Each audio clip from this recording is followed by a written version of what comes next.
včera z Čaputieho hniezda, inak mimochodom predstavte si, aká paralela, Čaputie hniezdo má Babiš, ale to je dobré hniezdo, tomu fandíme a veríme, že sa stane prezidentom v Čechách a že naozaj nezvolia proste tohto generála, tohto tajtrlička, ktorý je vlastne Čaputová v sukni.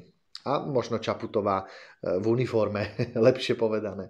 Tak si predstavte, že to by bola hotová pohroma pre Česko, keby si zvolili Pavla za prezidenta.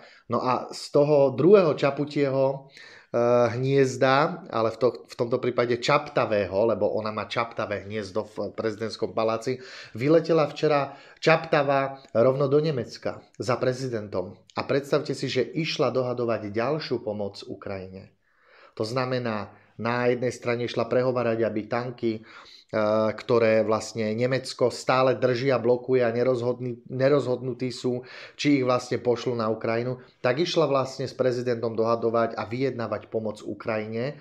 A to nielen tú ekonomickú, ale hlavne aj tú vojenskú. Milí priatelia, zamýšľa sa tu opäť niekto nad tým, čo vlastne táto ťapa, táto Dora stvára pre Slovensko? Že vlastne toto si nikto neuvedomuje. Absolútne toto stráca sa pointe, že tu ľudia, ktorí nemajú čo do úst, tu politika, ktorá nerieši problémy obyvateľstva, tu prezidentka, vláda, ktorí sú v chaose, nie spoločnosť je v chaose. Táto prezidentka, vláda a poslanci sú v chaose. Nepomáhajú žiadnym spôsobom Slovenkám a Slovákom. Ale ona si vzlietne a ide dohadovať pomoc Ukrajincom. Tuj! Toto je hnus! Hnusný! Čo pácha táto zmija?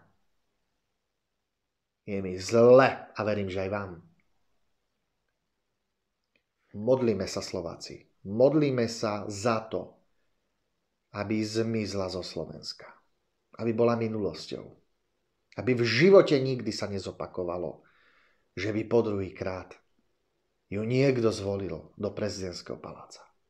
Na povrch vyplávali ďalšie škandalózne veci z Ukrajiny, že priamo pravá ruka vyfúkaného zeleného z Ukrajiny je zapletená do najväčších korupčných káuz, kedy nakupovali predražené veci. Či už nakupovali predraženú vojenskú techniku, či už nakupovali predražené potraviny, či už nakupovali všetky energetické zdroje, ktoré jednoducho štát vykupoval, tak za 3, 4, 5-násobné predražené ceny, čím vlastne niekomu do vačku opäť sypalo poriadne zrno.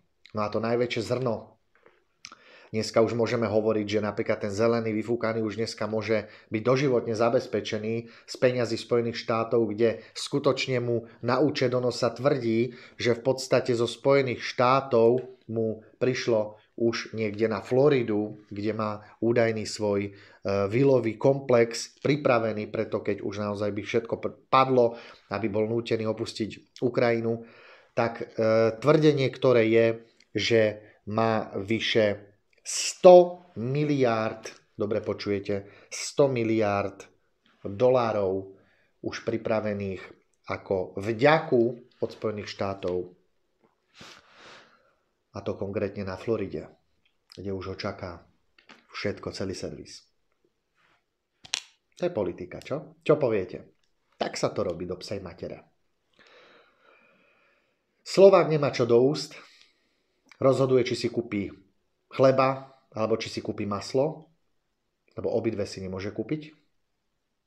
Energetický kolaps. Chcú doviesť občanov do stavu, že človek nebude môcť nič vlastniť, všetko bude mu vlastne zobraté, nebude vlastniť ani auto, ani byt, ani dom, ani garáž, ani pivnicu. Človek bude len nájomca v štáte, kde bude mať zásadné povinnosti platiť a byť otrokom. A toto skutočne k tomuto nás vedie Čaputová vláda, budúca možná modrá koalícia na čele s Dzurindom, Hegerom, Miklošom, Radičovou a každý jeden z nás bude plakať krvavé slzy. Pekný deň.